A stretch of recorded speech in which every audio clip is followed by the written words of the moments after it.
আজকের ভিডিওতে আমি স্বাগত জানাচ্ছি মোহাম্মদ নুরুল ইসলাম, কোয়ান্টাম সায়েন্স একাডেমির পক্ষ থেকে সবাইকে শুভেচ্ছা। আজকের এই ভিডিওর আলোচনার বিষয় হচ্ছে নবম দশম শ্রেণীর পদার্থবিজ্ঞানের চতুর্থ অধ্যায় কাজ, ক্ষমতা ও শক্তি নিয়ে। আজকের এই ভিডিওতে যে বিষয়গুলো আলোচনা করা হবে সেটা হচ্ছে কাজের প্রকারভেদ, কাজের ধরন, ধনাত্মক কাজ, ঋণাত্মক কাজ, ক্ষমতা, শক্তি, গতিশক্তি, তারপর কর্মদক্ষতা, ইকে সমান হাফ mv স্কোয়ার প্রতিপাদন, বিভব শক্তি, শক্তির নিত্যতা এবং আইনস্টাইনের সূত্র ই সমান mc স্কোয়ার সম্পর্কে, এবং শক্তি সম্পর্কিত শক্তির প্রকারভেদ, রূপান্তর এবং বিভিন্ন ধরনের শক্তি সম্পর্কে আলোচনা করা হবে।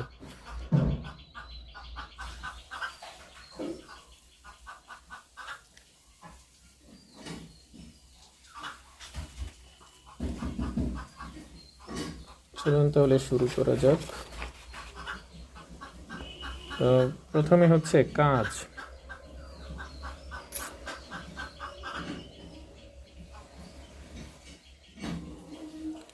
কাজ কি?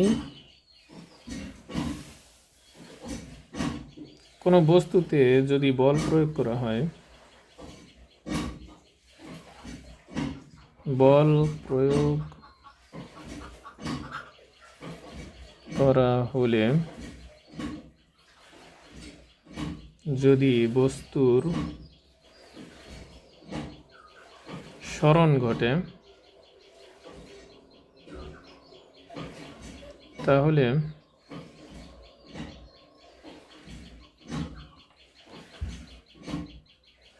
বল এবং সরণের উপাংশের গুণফলকে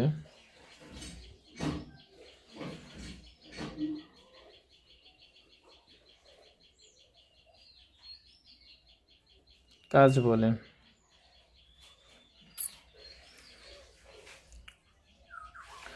কাজকে প্রকাশ করা হয় কি দিয়ে? কাজকে প্রকাশ করা হয় মূলত ডব্লিউ দ্বারা। আর গাণিতিকভাবে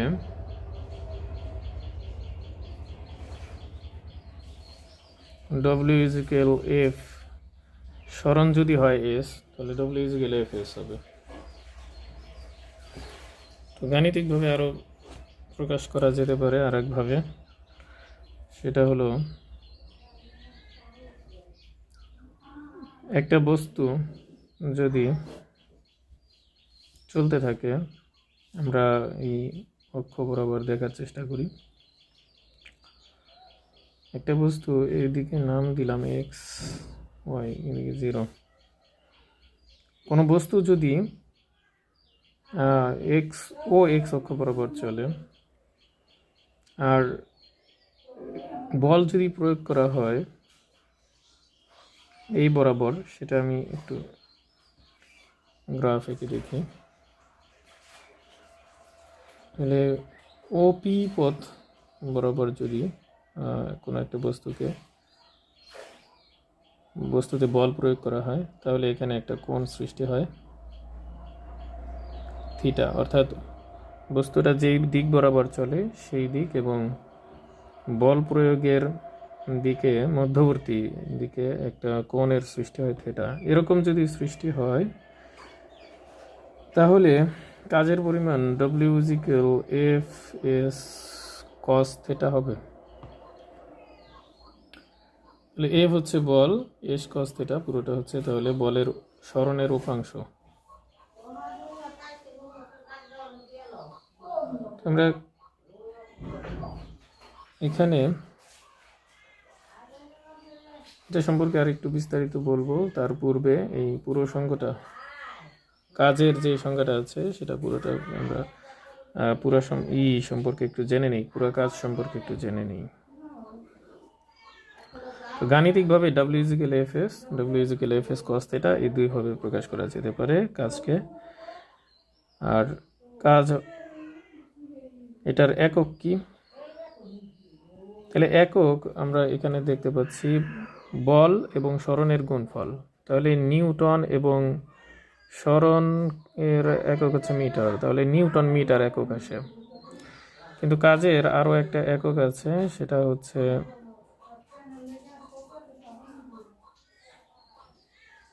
এসআই একক। কাজের এসআই একক হচ্ছে জুল। তো কাজের একক জুলে প্রকাশ করা যায়। তারপরে এটা কি ধরনের রাশি, রাশি বের করার চেষ্টা করি আমরা। রাশি হচ্ছে এটার কোনো দিকের কথা নাই, দিকের উপর নির্ভরশীল নয় কাজ, যার কারণে এটা স্কেলার রাশি। তার মাত্রা যদি আমরা বের করি তাহলে মাত্রা বের করতে পারি। তো কাজের মাত্রা আমরা বের করি।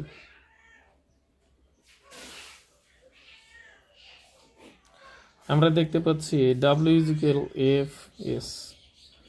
এফ হচ্ছে বল, বলকে আবার প্রকাশ করা হয় এ দিয়ে, তাহলে বলকে আবার প্রকাশ করা হয় এম এ দিয়ে, তাহলে এখানে আমরা পাচ্ছি W is equal M A S. এখানে এমটা হলো ভর, ভরের মাত্রা হলো এম, এ হলো ত্বরণ, ত্বরণের মাত্রা হচ্ছে এল টি ইনভার্স 2, আর এস হচ্ছে এখানে সরণ বা অতিক্রান্ত দূরত্ব, তো এটার মাত্রা হলো এল। তাহলে কাজের মাত্রাটা দাঁড়ালো M L square T inverse 2। তাহলে কাজের মাত্রা M L square T inverse 2। এবার আমরা দেখি কাজ কত প্রকার। কাজ হচ্ছে মূলত দুই প্রকারের কাজ হয়। একটা হলো ধনাত্মক কাজ আর একটা হলো ঋণাত্মক কাজ। ধনাত্মক কাজকে আরেকভাবে বলা যায়, সেটা হচ্ছে বলের দ্বারা কাজ। বলের দ্বারা কাজ। আর একটা হলো ঋণাত্মক কাজ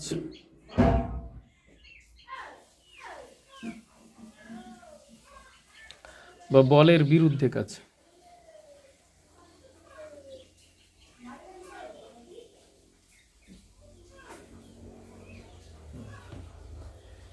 তো বলের দ্বারা কাজ হচ্ছে কোনো বস্তুতে যদি বল প্রয়োগ করা হয় আর বস্তুটা যদি বলের প্রয়োগ বিন্দুর মানে প্রয়োগের দিকে কাজ করে, অভিকর্ষের বিরুদ্ধে কাজ না করে, মানে অভিকর্ষের পক্ষে কাজ করে বা অনুকূলে কাজ করে, তাহলে তাকে বলা হয় ধনাত্মক কাজ। আর ঋণাত্মক কাজ হচ্ছে কোনো বস্তুতে বল প্রয়োগ করা হলে যদি বলের প্রয়োগের দিকের বিপরীতে কাজ করে, তাহলে তাকে বলা হয় ঋণাত্মক কাজ। অথবা কোনো বস্তুতে বল প্রয়োগ করা হলে যদি অভিকর্ষের বিরুদ্ধে কাজ করে, তাহলে তাকে বলা হয় ঋণাত্মক কাজ। ধনাত্মক কাজের উদাহরণ, আমরা কোনো একটা বস্তুকে যদি উপর থেকে নিচের দিকে ছেড়ে দিই, তাহলে অভিকর্ষের পক্ষে এই বস্তুটা ক্রিয়াশীল হলো। তাহলে এই ক্ষেত্রে যে কাজ হবে সেটা হচ্ছে ধনাত্মক কাজ। আর ঋণাত্মক কাজ হচ্ছে আমরা কোনো বস্তুকে যদি ভূপৃষ্ঠ থেকে উপরের দিকে তুলি, যেমন একটা বইকে আমরা এই যে বইগুলোকে মাটি থেকে যদি ভূপৃষ্ঠ থেকে এই যে টেবিলের উপরে রেখেছি, এটা অভিকর্ষের বিরুদ্ধে ক্রিয়াশীল হওয়ার কারণে এই কাজটা হবে ঋণাত্মক কাজ। তাহলে ধনাত্মক এবং ঋণাত্মক কাজ বুঝলাম। এবার আসি আমরা কাজের W is equal F S cos theta, এটা দেখতে পেলাম সূত্র। এই সূত্র একটু যদি ব্যাখ্যা করি, তাহলে কাজ সর্বোচ্চ হবে, আমরা জানি কস থিটা এর মান সর্বোচ্চ হচ্ছে 1 এবং সর্বনিম্ন হলো 0। এখন 0 এবং 1 এই দুইটা ইসের মধ্যে আমরা ব্যবধানটা দেখি। আমরা জানি cos 90 ডিগ্রির মান হচ্ছে 0, cos 0 ডিগ্রির মান হইল 1। তাহলে দুটি বস্তুর মধ্যবর্তী দূরত্ব যদি 0 ডিগ্রি হয়, তাহলে কাজের পরিমাণ পাবো হলো সর্বোচ্চ, তখন এফএস পাওয়া যাবে। এখন আবার যদি 90 ডিগ্রি হয়, দুটি বল এবং বস্তুর মধ্যবর্তী দূরত্ব, প্রয়োগকৃত বল এবং বস্তুর মধ্যবর্তী দূরত্ব, তখন কাজের পরিমাণ হবে 0। আরেকভাবে যদি আমরা বলি, কোনো বস্তুতে যদি আমরা বল প্রয়োগ করি আর বস্তুর যদি সরণ না ঘটে, তাহলে কাজের পরিমাণ হবে কি 0। তো এখানে সৃজনশীল অনুধাবনমূলক কিছু প্রশ্ন হতে পারে। অনুধাবনমূলক প্রশ্ন যেমন, একজন ব্যক্তি একটা বস্তুতে বল প্রয়োগ করলো আর বস্তুটার তখন সরণ হচ্ছে না। যদি সরণ না হয় তাহলে কাজের পরিমাণ কত হবে? তাহলে উত্তরটা কি হবে তোমরা নিজেরাই বলতে পারবে। এখন নিজেরা চেষ্টা করো। কাজের পরে আমরা যাব শক্তি সম্পর্কে জানব। শক্তি কি? শক্তি হচ্ছে কাজ করার সামর্থ্যকেই শক্তি বলা হয়। কাজ করার সামর্থ্যকেই শক্তি বলা হয়।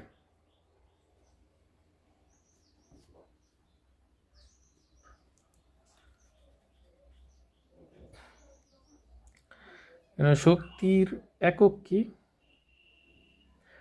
শক্তি আমরা জানি হচ্ছে দুই প্রকার। একটা হলো গতিশক্তি, একটা হলো বিভব শক্তি। এগুলোর গাণিতিক ব্যাখ্যা আমরা দিব গতিশক্তি এবং বিভব শক্তি সম্পর্কে। এছাড়াও শক্তির বিভিন্ন প্রকার শক্তির রূপ রয়েছে। শক্তির ওই রূপগুলো সম্পর্কেও পরবর্তীতে ধাপে ধাপে আলোচনা করব। তাহলে গতিশক্তি কি?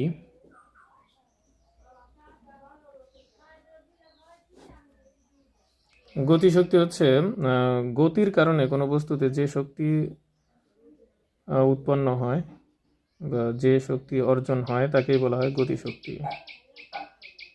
অথবা গতিশীল কোনো বস্তুতে বা গতিশীল কোনো বস্তুর শক্তিকেই গতিশক্তি বলা হয়। গতিশক্তিকে কে দ্বারা প্রকাশ করা হয়।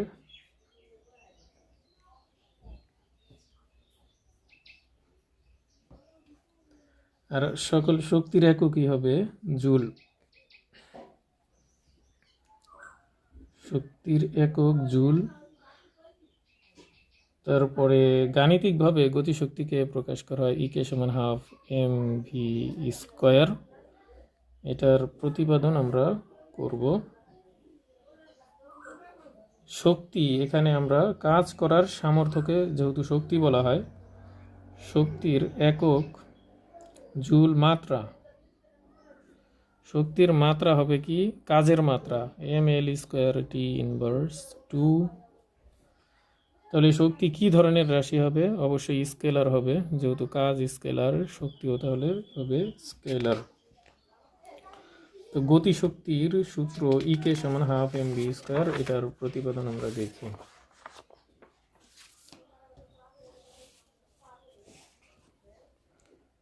কে সমান ½ mv²। মনে করি কোনো একটা বস্তুতে F বল প্রয়োগ করা হলো এতে করে বস্তুর টি সময় গতিশক্তি প্রাপ্ত হলো এবং টি সময়ে বস্তুটার বেগ হলো ভি এবং বস্তুটা সরণ ঘটলো এস এবং এই সরণ ঘটাকালে টি সময়ে বস্তুতে সৃষ্ট ত্বরণের মান হচ্ছে এম। বস্তুর ভর যদি এম হয় তাহলে বস্তুতে এক ধরনের শক্তির সৃষ্টি হবে। তাহলে যে বস্তুটা যদি গতিশীল হয় তাহলে বস্তুটাতে সৃষ্ট শক্তির পরিমাণ হবে বস্তুর কৃত কাজ।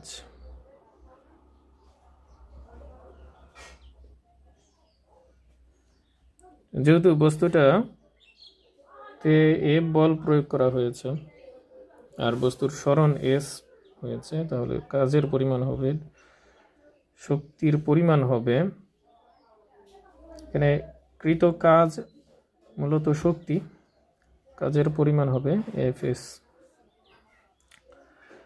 যেহেতু বস্তুটা গতিশীল সেহেতু শক্তির মান হবে গতিশক্তি। এটাকে কাইনেটিক এনার্জি বলা হয়। কাইনেটিক এনার্জি ইকে দ্বারা প্রকাশ করলাম, ইকে সমান এফ এস। আবার আমরা জানি F is equal M A, লেখা যায় এম এ এস। এটা দিলাম 1 নং। আবার যেহেতু বস্তুটা গতিশীল সেহেতু এখানে বস্তুতে যে বেগের মান পাওয়া যাবে তার পরিমাণ হলো ভি স্কোয়ার ইজ ইকুয়াল, বস্তুটার আদি বেগ যদি হয় ইউ স্কোয়ার, তাহলে আমরা গতির সমীকরণ থেকে পাই V square is equal U square plus 2as। তো বস্তুটা যদি স্থির অবস্থান থেকে যাত্রা শুরু করে তাহলে আদি বেগের মান হবে 0, তখন ভি স্কোয়ার সমান আমরা পাচ্ছি হচ্ছে 2as। এটা হলো 2 নং। এখন আমরা 1 নং এবং 2 নং হতে পাই।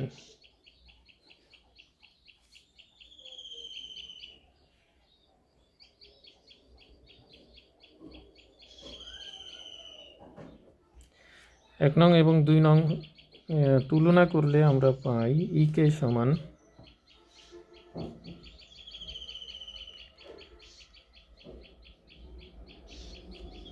এখানে আছে এস, এখানে আছে এএস, আবার 2 আছে। তাহলে 1 নং এবং 2 নং তুলনা করলে পাই হাফ এম বি স্কোয়ার। এই 2 নং এর মানটা একটু এখানে আরেকটা লাইন যদি আমরা করি তাহলে এখান থেকে লেখা যায় A S is equal half B square. তাহলে এ এস এর মানটা 1 নং এ বসিয়ে দিলে পাই ইকে সমান হাফ এম বি স্কোয়ার। তো এইভাবে আমরা গতিশক্তি ইকে সমান হাফ এম বি স্কোয়ার সমীকরণটাকে প্রতিপাদন করতে পারি। তো এখান থেকে আরেকটু যদি আগাই, আমরা জানি এম এবং ভি এটা হচ্ছে ভর এবং বেগের মূলত গুণফল, তার মানে ভর বেগ। এটাকে যদি আমরা এভাবে লিখি এম স্কোয়ার বি স্কোয়ার, তাহলে এখানে ছিল এম কিন্তু লিখলাম এম স্কোয়ার, তার মানে একটা এম বেশি লিখলাম, তাহলে সেটা ভাগ করে দিতে হবে, ভাগ দিলাম। আর এম ভি হোল স্কোয়ার লেখা যায় নিচে 2m। যেহেতু এম ভি হচ্ছে ভর এবং বেগের গুণফল, ভর এবং বেগের গুণফলকে বলা হয় ভরবেগ, আর একে যদি প্রকাশ করা হয় পি দিয়ে তাহলে পি স্কোয়ার বাই 2m পাই আমরা এখান থেকে। তার মানে আমরা গতিশক্তি এবং ভর বেগের যে সম্পর্কটা পাবো সেটা হচ্ছে পি স্কোয়ার বাই 2m। এগুলো খুবই ইম্পর্টেন্ট দুইটা সূত্রই অঙ্ক করতে গেলে কাজে লাগবে।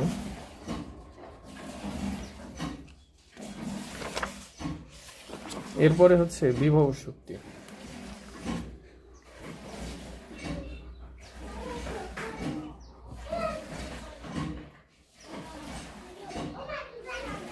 বিভব শক্তি কাকে বলে? কোনো বস্তুকে যদি ভূপৃষ্ঠ থেকে কোনো উচ্চতায় রাখা হয়, তাহলে বস্তুর মধ্যে এক ধরনের শক্তি সঞ্চিত হয়। ওই সঞ্চিত শক্তিকেই মূলত বিভব শক্তি বলা হয়ে থাকে। টেবিলের উপরে যে বইগুলো রয়েছে, বইগুলো ভূপৃষ্ঠ থেকে একটা উচ্চতায় রয়েছে। এখানে যে শক্তির বলে এরা উপরে রয়েছে, এই শক্তি মূলত হচ্ছে বিভব শক্তি। তো বিভব শক্তিকে ইপি দ্বারা প্রকাশ করা হয়, বা পটেনশিয়াল এনার্জি। বিভব শক্তির আরও একটা নাম আছে, সেটা হচ্ছে অভিকর্ষীয় বিভব শক্তি। এটা বলার কারণ আছে, সেটা হচ্ছে আমরা ইপি সমান লিখি, ইপি সমান লেখা যায় mgh। এখানে জি হচ্ছে অভিকর্ষ ত্বরণ, তার মানে অভিকর্ষ ত্বরণের সাথে এই বিভব শক্তি সম্পর্কিত হওয়ার কারণে এটাকে অভিকর্ষীয় শক্তিও বলা হয়ে থাকে। এরপর বিভব শক্তির স্প্রিং এর বিভব শক্তি আমরা দেখি। স্প্রিং এর বিভব শক্তি,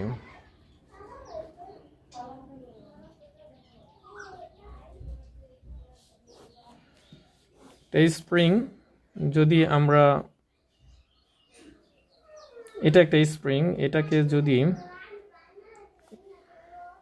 আঙুল দিয়ে আমরা চাপানোর চেষ্টা করি, তাহলে এভাবে চেপে গেল।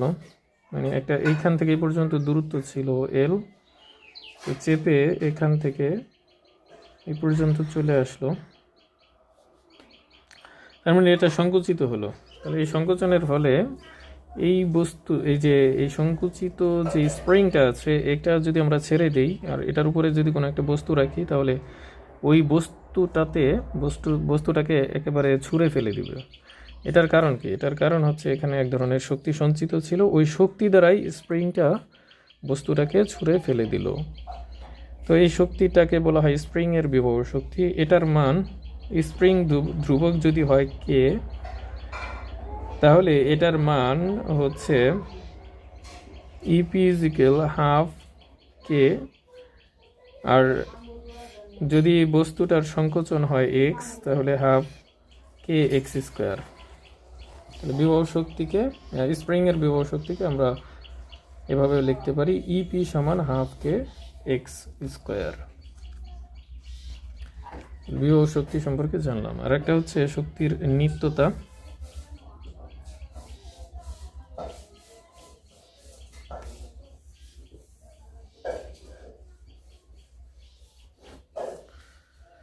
শক্তির নিত্যতা হচ্ছে শক্তির সৃষ্টি বা ধ্বংস নেই, শক্তির সৃষ্টি বা বিনাশ নাই। শক্তি কেবল এক রূপ থেকে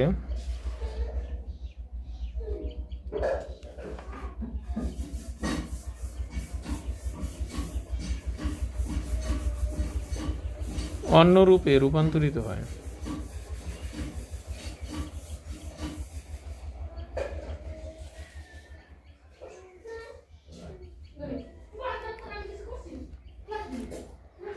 মহাবিশ্বে মোট শক্তির পরিমাণ নির্দিষ্ট।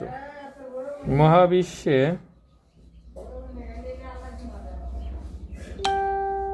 মোট শক্তির পরিমাণ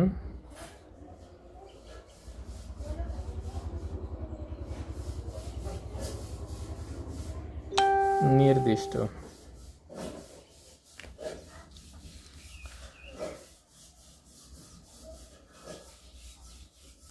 এরপর আমরা শক্তির এই নিত্যতা আমরা পরীক্ষা করব। অর্থাৎ কোনো বস্তু যদি এই উচ্চতায় থাকে, তাহলে এম ভরের একটা বস্তু যদি এই উচ্চতায় থাকে, তাহলে নির্দিষ্ট যে বিন্দুগুলো, কোনো বিন্দু আমরা নেব, সেই সকল বিন্দুতে বস্তুর শক্তির পরিমাণ হবে সমান, অর্থাৎ ধ্রুব থাকে, অর্থাৎ mgh হয়। সেটা এখন আমরা প্রমাণ দেখি। তাহলে শক্তির নিত্যতার পরীক্ষাটা আমরা করি। এখানে মনে করি ভূপৃষ্ঠ থেকে এই উচ্চতায় m ভরের একটা বস্তু রয়েছে এ বিন্দুতে।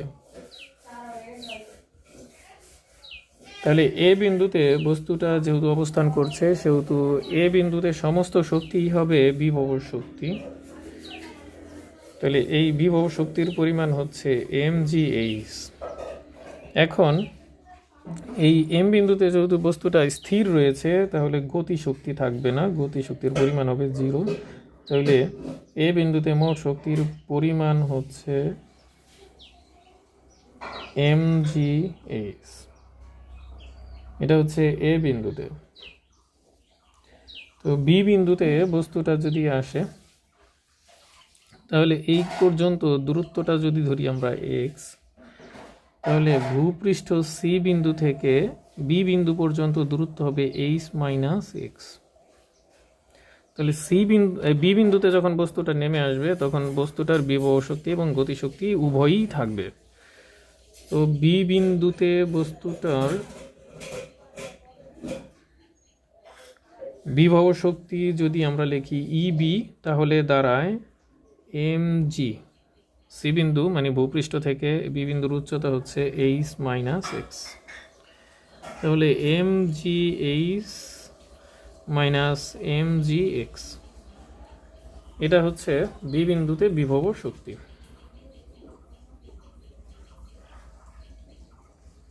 এখন বি বিন্দুতে গতি শক্তির পরিমাণ বের করি।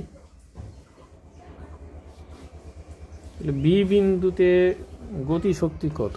গতি শক্তি আমরা জানি বি বিন্দুতে যেহেতু এ বিন্দু থেকে আসতে x মিটার দূরত্ব অতিক্রম করে, তাহলে এইখানে গতি শক্তি রয়েছে, মানে বি বিন্দুতে বস্তুটা গতিশীল রয়েছে। তাহলে বি বিন্দুতে গতি শক্তি এবং বিভব শক্তি দুইটাই আছে। বিভব শক্তি বের করেছি, এখন গতি শক্তি যদি বের করি তাহলে এখানে আমরা গতি শক্তি পাবো হচ্ছে mv²। সেক্ষেত্রে ভি হচ্ছে x দূরত্ব অতিক্রান্তে প্রাপ্ত বেগ। তো সেই বেগের মানটা কত?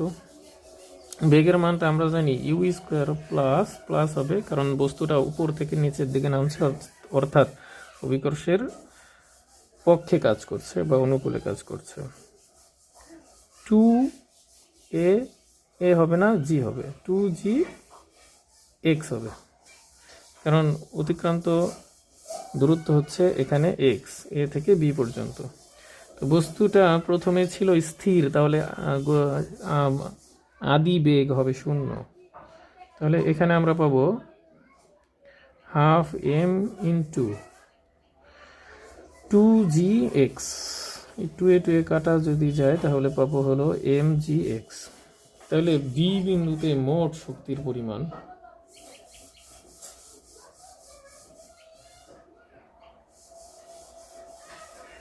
ইপি হবে, এখানে mgx আছে প্লাসের মাইনাসের, এটা হচ্ছে প্লাসের, দুটা যোগ করতে হবে আমাদের। তো যোগ যদি করি, যোগ করলে এখানে টোটালি থাকে হচ্ছে mgh। তার মানে বি বিন্দুতে আমরা মোট শক্তির পরিমাণ পাচ্ছি mgh, এ বিন্দুতে পেয়েছি mgh। এবার সি বিন্দুতে বস্তুর মোট শক্তির পরিমাণ কত? সি বিন্দুতে ভূপৃষ্ঠে যখন চলে আসবে তখন বস্তুর কোনো বিভব শক্তি থাকবে না, সমস্ত শক্তি হবে কি গতি শক্তি। এই তাহলে এখানে আমরা সি বিন্দুতে যখন চলে আসবে, আমরা সি বিন্দুতে শক্তির পরিমাণ আমরা বের করি। এখানে যেটা বললাম সেটা হচ্ছে এ বিন্দু থেকে যখন সি বিন্দুতে চলে আসবে তো উপর থেকে নিচের দিকে পড়তেছে, উপর থেকে নিচের দিকে যখন পড়ে যাবে তখন বস্তুটাতে গতিশক্তি উৎপন্ন হয়েছিল। তো গতিশক্তি যে উৎপন্ন হয়েছিল সেটার পরিমাণ আমরা যদি বের করি তাহলে এইখানে এখানে আমরা পাই mv², ½ mv², আমরা জানি গতিশক্তি। তো সেক্ষেত্রে এম v² এর মান কত? v² এর মান আগের মতোই u² প্লাস 2g। এই জায়গায় অতিক্রান্ত দূরত্ব হবে h। তাহলে এটা আমরা জানি আদি বেগ ছিল 0, তাহলে এখানে পাবো ½ m, এটার মান 0 × 2gh। 2a কাটা গেলে থাকে হলো mgh। তাহলে সি বিন্দুতে সমস্ত শক্তির পরিমাণ আমরা পাচ্ছি টোটাল ইপি হচ্ছে কত mgh। এখানে বিভব শক্তির পরিমাণ হবে 0, কারণ হচ্ছে সি বিন্দু থেকে অর্থাৎ ভূপৃষ্ঠ থেকে বস্তুটার এখন কোনো উপরে নাই, উচ্চতায় নাই, যার কারণে বিভব শক্তিও এখানে নেই। এখান থেকে একটা জিনিস আমরা বলতে পারি, সেটা হচ্ছে বিভব শক্তিটা তাহলে কিসের উপর নির্ভরশীল? বিভব শক্তিটা উচ্চতা এইচ এর উপর নির্ভরশীল। আর একটা বস্তুর উপর নির্ভরশীল বিভব শক্তি, সেটা হচ্ছে এম এর উপর, অর্থাৎ বিভব শক্তি ভর এবং উচ্চতার উপর নির্ভরশীল। এটা প্রশ্ন হয়ে থাকে মাঝে মধ্যে যে বিভব শক্তি কিসের উপর নির্ভরশীল, এখন ব্যাখ্যা দিতে হবে। যে আমরা জানি ইপি সমান mgh, এম এবং এইচ এখানে পরিবর্তনশীল। এম এর মানটা পরিবর্তনশীল এরকম যে এম এর মান, একটা বস্তুর মান যদি 5 কেজি হয়, ওইখানে আমরা 10 কেজিও নিতে পারি। তো তখন বিভব শক্তি আর 5 কেজির বিভব শক্তি এক হবে না। আবার অপরদিকে এইচ এর মান পরিবর্তনশীল। একটা বস্তুকে আমরা 1 মিটার উঁচুতে তুলতে পারি, আবার 10 মিটার উঁচুতেও তুলতে পারি। 1 মিটার উঁচুতে বিভব শক্তি যা হবে, 10 মিটার উচ্চতায় বিভব শক্তি তার চেয়ে বেশি হবে। সেক্ষেত্রে এইচ এবং এম এর উপর বিভব শক্তি নির্ভরশীল। আচ্ছা, যাই হোক, আমি শক্তির যে এইচ উচ্চতায় যে বিভব শক্তি আমরা পেলাম mgh, তারপরে যে কোনো বিন্দুতে, সেটা আমরা একটা বিন্দু ধরে নিয়েছিলাম বি বিন্দু, সেখানেও পেলাম বিভব শক্তি mgh, এবং সর্বশেষ ভূপৃষ্ঠে যখন নেমে আসলো তখনও পেলাম বিভব শক্তি mgh। বিভব শক্তি বা মোট শক্তির পরিমাণ mgh। তার মানে কোনো বস্তুকে যদি একটা নির্দিষ্ট উচ্চতায়, যে কোনো উচ্চতায় রাখাই হোক না কেন, ওই বস্তুতে সঞ্চিত শক্তির পরিমাণ হবে সকল বিন্দুতে সমান, অর্থাৎ ধ্রুব থাকবে।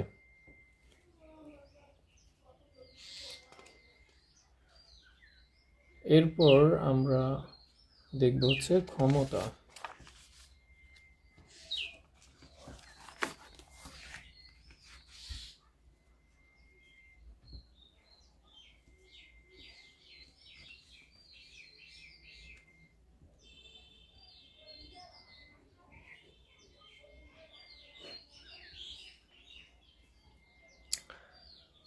ক্ষমতা কাকে বলে? কাজ করার হারকে মূলত ক্ষমতা বলা হয়।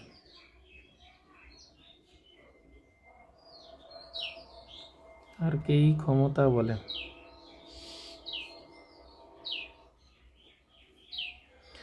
তাহলে প্রকাশ করা হয় পি দ্বারা, পাওয়ার বা পি সমান, সংজ্ঞা অনুসারে যদি আমরা লিখি তাহলে পাই W/T। মনে করি টি সময়ে একটা বস্তু W জুল পরিমাণ কাজ করে, টি সেকেন্ড, তাহলে একক সময়ে কাজ করবে W/T। তাহলে ক্ষমতাকে আমরা লিখতে পারি পি সমান W/T। তাহলে গাণিতিকভাবে P = W/T একক ক্ষমতার একক মূলত এই সূত্রানুযায়ী আমরা লিখতে পারি জুল পার সেকেন্ড, কিন্তু SI পদ্ধতিতে এই ক্ষমতার একক হচ্ছে ওয়াট। 1 কিলোওয়াট সমান হলো 1000 ওয়াট। 1 মেগাওয়াট সমান হলো 10⁶ ওয়াট। ক্ষমতার আরও একটা একক আছে, সেটা হচ্ছে এই বৈদ্যুতিক ক্ষেত্রে ব্যবহার করা হয়, বা নিউক্লিয়ার পাওয়ার এর ক্ষেত্রে ক্ষমতা একটা একক ব্যবহার করা হয়, সেটা হচ্ছে electron volt. 1 electron volt, electron ভোল্টকে জুলে প্রকাশ করা যায়। 1 ইলেকট্রন ভোল্ট মানে হচ্ছে 1.6 × 10⁻⁻19 জুল।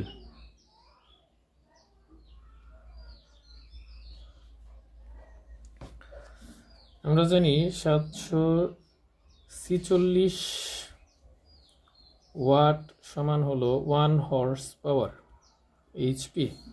তার মানে ক্ষমতার আরও একটা একক আমরা দেখতে পাচ্ছি HP, মানে হর্স পাওয়ার। 1 হর্স পাওয়ার সমান হচ্ছে 746 ওয়াট। এরপরে ক্ষমতার আরও একটা একক আছে, সেটা হচ্ছে KHW, অর্থাৎ কিলোওয়াট আওয়ার। অর্থাৎ কোনো বস্তু 1 ঘন্টায় যদি 1 ঘন্টায় 1 কিলোওয়াট ক্ষমতা সম্পন্ন, মানে 1 কিলোওয়াট ক্ষমতা সম্পন্ন কোনো বস্তু যদি 1 ঘন্টা কাজ করে, তাহলে তার যে ক্ষমতা তাকে বলা হয় 1 কিলোওয়াট। এটাকে বোর্ড অফ ইউনিটও বলা হয়, BOT, বোর্ড অফ ট্রেড বলা হয়, বোর্ড অফ ট্রেড। এটা আমরা যে বিদ্যুতের ক্ষমতা পরিমাপ করি সেটার কাছে ব্যবহার করে। বাড়িতে যাদের বিদ্যুৎ আছে তাদের বাড়িতে মিটারে যদি আপনারা লক্ষ্য করেন বা তোমরা লক্ষ্য করো, তাহলে দেখবে যে মিটারে মাঝে মধ্যে KWH ওঠে। এটা মূলত হচ্ছে ইউনিট, যে 1 ইউনিট 2 ইউনিট বিদ্যুৎ, এটা মূলত কিলোওয়াট আওয়ার এই একক। 1 ইউনিট হচ্ছে, তাহলে 1 ইউনিট ক্ষমতা বলতে বোঝায়, বিদ্যুতের ক্ষমতা বলতে বোঝায় 1 কিলোওয়াট সম্পন্ন একটা বৈদ্যুতিক যন্ত্র যদি 1 ঘন্টায় যে পরিমাণ বৈদ্যুতিক শক্তি খরচ করে তার পরিমাণ। তাহলে ক্ষমতার একক সম্পর্কে জানলাম, ক্ষমতার গাণিতিকভাবে প্রকাশ দেখলাম। এরপরে ক্ষমতার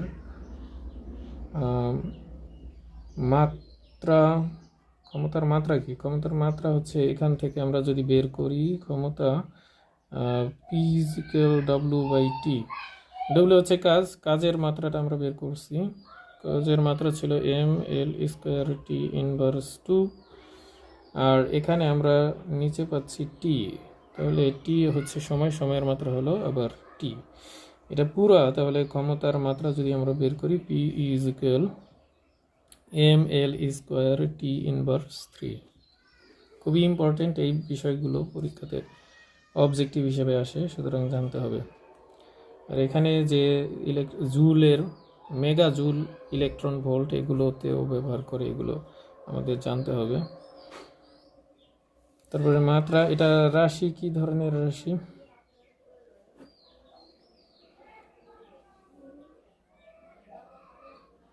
তাহলে এটা কি ধরনের রাশি হবে তোমরা একটু খুঁজে বের করো, দেখি। আমি সামনের দিকে আগাই।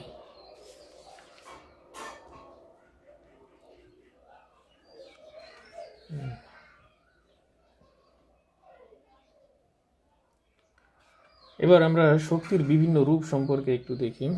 শক্তির রূপ,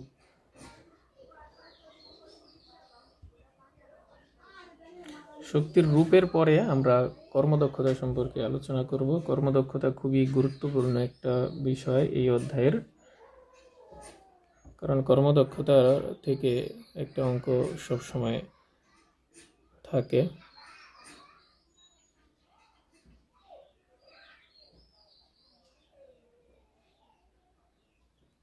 শক্তির 2 ধরনের মূলত রূপ আমরা প্রথমত 2 ধরনের রূপ বলবো।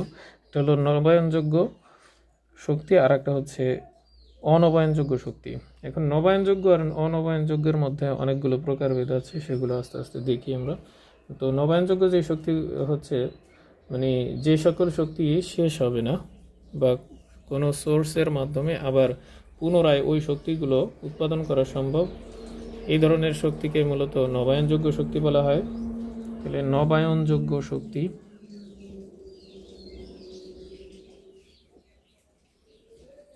আরেকটা পাচ্ছি হলো অনবায়নযোগ্য শক্তি।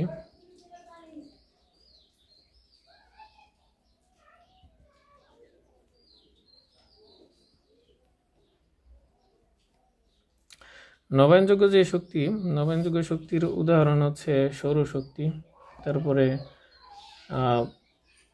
বায়োফুয়েল, বায়োম্যাস, এগুলো যেগুলো আর কি তৈরি করা যায়। আর অনবায়নযোগ্য শক্তি যেগুলো শেষ হয়ে যাবে, যেমন জ্বালানি তেল, গ্যাস, তারপরে কয়লা, এগুলোর শক্তির পরিমাণ নির্দিষ্ট। এগুলো প্রকৃতিতে যে পরিমাণ শক্তি আছে সেগুলো মোটামুটি পৃথিবীর বিজ্ঞানীগণ হিসেব করে বের করেছেন যে পরিমাণ শক্তি রয়েছে, সেগুলো ব্যবহার করলে মোটামুটি 200 বছর পর্যন্ত চালানো যাবে, এরপরে এই শক্তি শেষ হয়ে যাবে। কিন্তু নবায়নযোগ্য যে শক্তি আমরা জানি রয়েছে সেগুলো যেমন সৌরশক্তি, তারপরে তাপবিদ্যুৎ শক্তি, এই পানি মানে জলবিদ্যুৎ, এখান থেকে যে শক্তি পাই, তারপরে উইন্ড মিলের সাহায্যে বায়বীয় যে শক্তি আমরা পেয়ে থাকি, এগুলো হচ্ছে নবায়নযোগ্য শক্তি। এগুলো সম্পর্কে বইতে খুব ভালো করে বিস্তারিত দেওয়া আছে, এগুলো একটু রিডিং পড়লেই পারা যাবে। তো জ্বালানি যে শক্তি আছে এর মধ্যে আমরা যে তেল উত্তোলন করি এগুলোকে ক্রুড অয়েল বলা হয়। তারপরে বাংলাদেশে মাটির নিচে যে গ্যাস পাওয়া যায়, বিভিন্ন দেশে মাটির নিচে যে গ্যাস পাওয়া যায় সেগুলো মিথেন গ্যাস। এই মিথেন গ্যাসের মধ্যে জলীয় বাষ্প এবং অন্যান্য গ্যাস মেশানো থাকে, এগুলো আলাদা করে তারপরে গ্যাসটাকে নেওয়া হয়। তো এই গ্যাসের পরিমাণ, বাংলাদেশে মিথেন গ্যাসের পরিমাণ 90%, খুবই গুরুত্বপূর্ণ একটা তথ্য। তো আর বাংলাদেশে যে গ্যাস পাওয়া যায় তা মোটামুটি বিশুদ্ধ এবং এগুলো আলাদা করতে পরিষ্কার করার প্রয়োজন পড়ে না, এগুলো সরাসরি ব্যবহার করা যায়। তারপরে হচ্ছে নিউক্লিয়ার শক্তি। নিউক্লিয়ার শক্তির প্রধান উৎস হচ্ছে ইউরেনিয়াম এখানে জ্বালানি হিসেবে ব্যবহার করে। ইউরেনিয়ামের পরিমাণ পৃথিবীতে নির্দিষ্ট, এইটা শেষ হয়ে যাবে, সুতরাং এটা হচ্ছে অনবায়নযোগ্য শক্তির একটা উদাহরণ। তারপরে ফিউশনের মাধ্যমে, ফিউশন এবং ফিশন এই দুইটা শব্দ আছে নিউক্লিয়ার পদার্থবিজ্ঞানে। তো নিউক্লিয়ার শক্তি যে আমরা পাই সেটা ফিশন এবং ফিউশনের বিক্রিয়ার মাধ্যমে পাওয়া যেতে পারে। তো ফিশন যে বিক্রিয়া রয়েছে সেটা মূলত প্রকৃতিতে আমরা করে থাকি ইউরেনিয়ামের সাহায্যে। ফিশন মানে হচ্ছে ভাঙন প্রক্রিয়া। ইউরেনিয়ামকে যদি আমরা নিউট্রন দ্বারা আঘাত করি তাহলে বস্তুটা, এই ইউরেনিয়ামটা ভেঙে যায় এবং 3টি নিউট্রন সৃষ্টি হয়। এক্ষেত্রে নিউট্রনের গতিগুলো থাকে অনেক বেশি, যে 3টে নিউট্রন, এটা নিয়ন্ত্রিত পদ্ধতিতে এই নিউট্রনগুলোর গতি কমিয়ে পরবর্তীতে আরও ইউরেনিয়ামকে যদি আঘাত করা হয় তাহলে প্রচুর পরিমাণ শক্তি পাওয়া যায়। এগুলো মূলত নিউক্লিয়ার শক্তি। আর ফিউশন বিক্রিয়া হচ্ছে সংযোজন বিক্রিয়া। এই বিক্রিয়াটা মূলত সূর্যের মধ্যে হয়ে থাকে। এছাড়াও আমরা জানি পানির অণুতে রয়েছে 2টা হাইড্রোজেন। হাইড্রোজেনকে যদি আমরা সংযুক্ত করি তাহলে হাইড্রোজেন প্লাস হাইড্রোজেন মিলে হিলিয়াম তৈরি হয়, এখানে প্রচুর পরিমাণ শক্তি উৎপন্ন হয়। তো এই বিক্রিয়াটা মূলত ফিউশন বিক্রিয়া। আর ফিশন বিক্রিয়ার উদাহরণ হিসেবে যদি আমরা একটা উদাহরণ দেই তাহলে হচ্ছে ক্রিপ্টন এবং বেরিয়াম উৎপন্ন হয় এমন একটা বিক্রিয়া, সেটা ইউরেনিয়াম 235কে নিউট্রন দ্বারা যদি আঘাত করা হয় তাহলে ক্রিপ্টন উৎপন্ন হয় 3692, বেরিয়াম 5641 প্লাস 3টা নিউট্রন।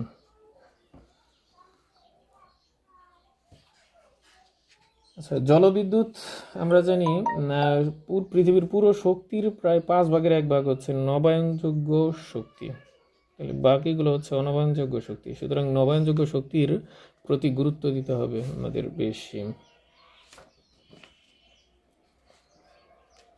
আচ্ছা, আমি তাহলে এরপরে যে বিষয়টা আছে সেই দিকে আগাই। মূলত ম্যাথমেটিক্যাল টার্মগুলোই আমার আলোচনার বিষয় হলে বেশি ভালো হয়। যেগুলো থিওরিটিক্যাল পড়ে নেওয়া যাবে সেগুলো সম্পর্কে তোমরা একটু পড়ে নাও, ভালো হবে। তাহলে ক্ষমতা সম্পর্কে বলেছি, কর্মদক্ষতা বা ইফিসিয়েন্সি।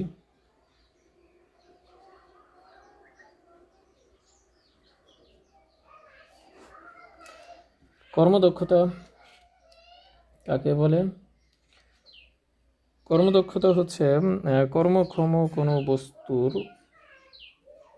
মোট প্রদত্ত শক্তি এবং ওই বস্তু বা যন্ত্র কর্তৃক প্রাপ্ত শক্তির অনুপাতের 100%-এর গুণফল হচ্ছে মূলত কর্মদক্ষতা। তো কর্মদক্ষতার সংজ্ঞা যদি আমরা দিই, তাহলে আমরা এভাবে লিখতে পারি: কোনো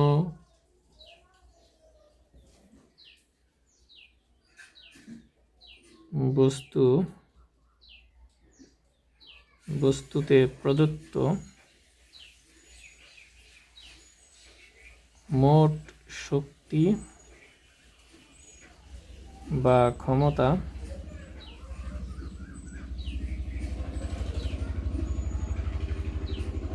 এবং প্রাপ্ত মোট শক্তি বা ক্ষমতার অনুপাতের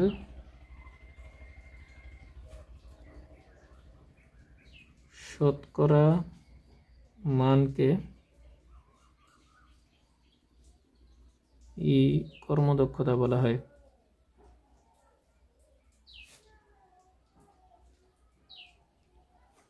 কর্মদক্ষতা এটাকে যদি আমরা ইটা দ্বারা প্রকাশ করি, ইটা সমান P'/P ইন্টু 100%। আমরা এইভাবে সমীকরণ আকারে প্রকাশ করতে পারি। এখন প্রশ্ন হলো P' হচ্ছে কি? P' হচ্ছে লভ্য কার্যকর ক্ষমতা,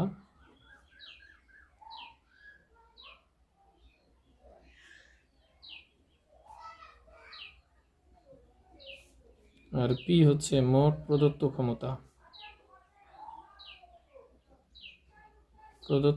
ক্ষমতা। আবার ইটাকে আমরা এইভাবেও লিখতে পারি W'/W ইন্টু 100%। W হচ্ছে কার্যকর শক্তি, আর W' হচ্ছে কার্যকর শক্তি, W হচ্ছে মোট প্রদত্ত শক্তি। আমরা এই দুইভাবে প্রকাশ করতে পারি। তো এই ছিল আজকের মূল আলোচনার বিষয়। গাণিতিক আরেকটা ক্লাস নিতে হবে গাণিতিক সমস্যা সমাধানের জন্য। অলরেডি ভিডিও অনেক লেন্দি হয়ে গেছে। তো আশা করি যে বিষয়গুলো সম্পর্কে আলোচনা করেছি এগুলো যদি মনোযোগ সহকারে অনুশীলন করা হয়, বাসায় বসে অনুশীলন করো, তাহলে অনেক সমস্যার সমাধান পাবে। আর মূলত কেউ যদি একটু উপকৃত হও তাহলে এই ভিডিও থেকে, তাহলে আমার এই পরিশ্রম সার্থক হবে বলে আমি মনে করি। আর এই মহামারীর সময়ে আমরা বাইরে না যাই, সবাই ঘরে অবস্থান করি, এবং আমরা যারা স্টুডেন্ট রয়েছ তোমরা তারা বাসায় বসে অনুশীলন করতে থাকো। পদার্থ কোনো কঠিন বিষয় নয় যদি তোমরা রেগুলার প্র্যাকটিস করো। তো সবার প্রতি শুভেচ্ছা রইল, আর সবার জন্য দোয়া করবে যেন এই মহামারী থেকে আল্লাহ খুব দ্রুত আমাদের পরিত্রাণ দেন, আর খুব শীঘ্রই যেন স্বাভাবিক জীবনে আমরা ফিরতে পারি। সবার প্রতি আবারও শুভেচ্ছা, এবং সবাই বাসায় বেশি বেশি করে পড়াশোনা করো। আর মূল যে বইটা রয়েছে, মূল বইয়ের প্রতি সবাই গুরুত্ব দিবে। মূল বইটা রিডিং পড়তে হবে লাইন বাই লাইন, কারণ এখান থেকে গত বছর অর্থাৎ 2019 সালের যারা এসএসসি পরীক্ষার্থী ছিল তাদের অনেকগুলো অবজেক্টিভ পরীক্ষায় এসেছিল রিডিং থেকে। সুতরাং রিডিংয়ের প্রতি গুরুত্ব দিতে হবে। সবাইকে ধন্যবাদ। আর মূলত সবার উপকারের উদ্দেশ্যেই আমার ভিডিওটা করা, এটা সাবস্ক্রাইব পাওয়ার জন্য নয় বা বাণিজ্যিক কোনো উদ্দেশ্য নয়। সুতরাং ভিডিওটা তোমাদের উপকারে আসুক এবং তোমরা এ থেকে কিছু শিখো। আর পাশাপাশি একটু শেয়ার করবে, যাতে করে অন্য যে স্টুডেন্টরা রয়েছে, শিক্ষার্থী রয়েছে, তারা যেন এখান থেকে কিছুটা হলেও উপকৃত হতে পারে। সবাইকে ধন্যবাদ। আসসালামু আলাইকুম।